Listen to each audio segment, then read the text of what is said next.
Okay guys, may sasabihin pa pala ako sa inyo. So ayan, kaya dahil umiikot yan mag-isa yung electric pan namin dito sa terrace, kasi dahil malakas yung hangin dito. Kasi yan yung electric pan namin, hindi lang yan nakabukas pero nakasaksak lang yan. Hindi yan nakabukas, hindi yan naka number 1. Pero kaya dahil umiikot mag-isa yan. Kaya dahil ang lakas kasi ng hangin dito sa terrace, kaya dahil umiikot yan. Ayan no. Oh, hindi yan nakabukas. Umiikot talaga mag-isa no. Lakas kasi ng hangin.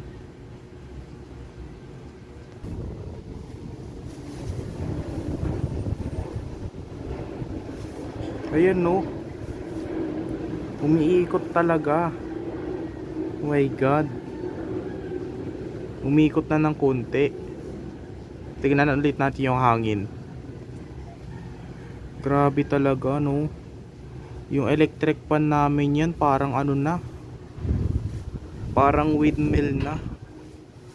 Grabe talaga no. Kasi nung hindi to naka-video no, yung pagkakagising ko bigla na lang umikot mag-isa. Hindi lang yan nakabukas, biglang umikot.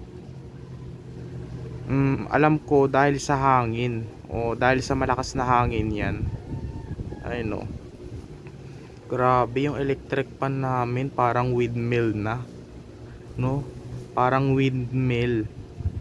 Dati kasi nagbibideo tayo ng ng windmill, diba? So ayan, ngayon hindi na kasi wala na akong windmill guys, yung kasi dahil yung windmill ko maingay. So ayan, pinaglalagay ko yan sa bubong ng namin, yero.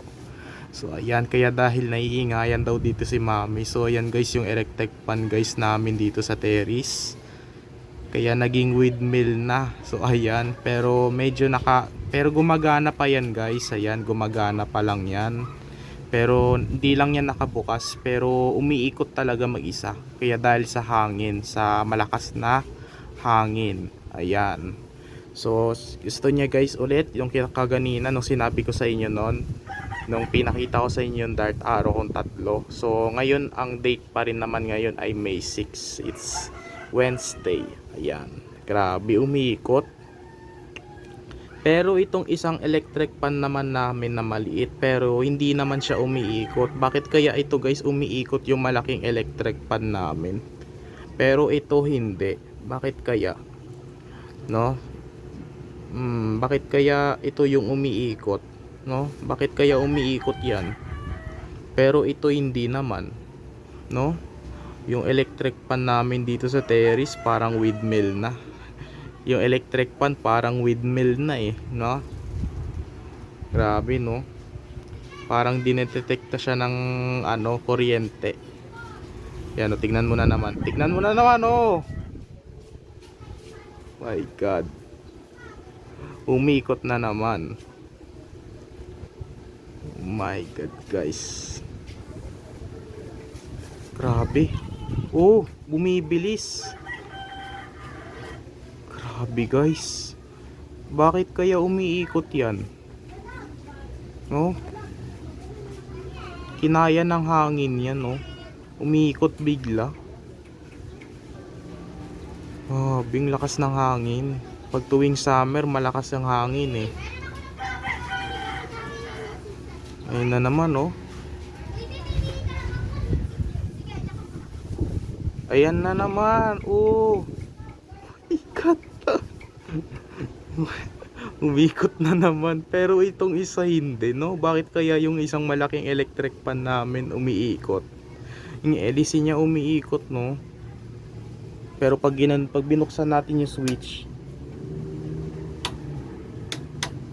pero kasi nung hindi kasi to naka-video, umikot yan ng mabilis. Binuksan ko yung switch, bigla na lang siya bigla na lang siya umikot ng pang right. So ayan, umikot siya ng ng left. Ayan. Pero umikot na muna siya ng ng right guys. Ayan oh my goodness. Umikot na muna siya ng left. Ayan. Ayan, ayun oh, grabe oh. Bakit kaya umiikot? Oh my god, umiikot talaga no. Parang windmill na. O umikot na muna siya ng ano, ng left.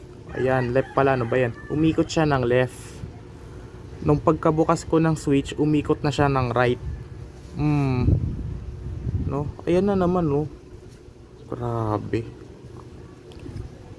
So ayan guys, so mag-subscribe kayo sa akin ulit. So ayan, mag-subscribe pa kayo sa akin. Kaya dahil itong sa terrace namin, yung electric fan parang windmill na.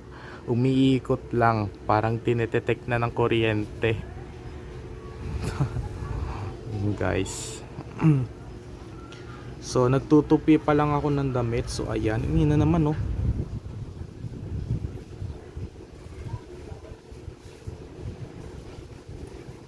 My goodness. Pero hindi umiikot, umangin lang ng konti kasi kailangan malakas yung hangin, iikot talaga yan eh. At pag tumigil yung hangin, tigilin ko na rin to sa video na to. Ayun na naman. Kailangan malakas yung hangin para umikot yan. So ayan guys. Nakita ninyo, bigla na lang umikot yung electric fan namin na yan, pero hindi lang nakabukas. Habang nakasaksak yan, hindi yan nakabukas guys. Ayan. Nakapatay dito yung yung intention namin. So ayan. Yun guys, hanggang dito na muna.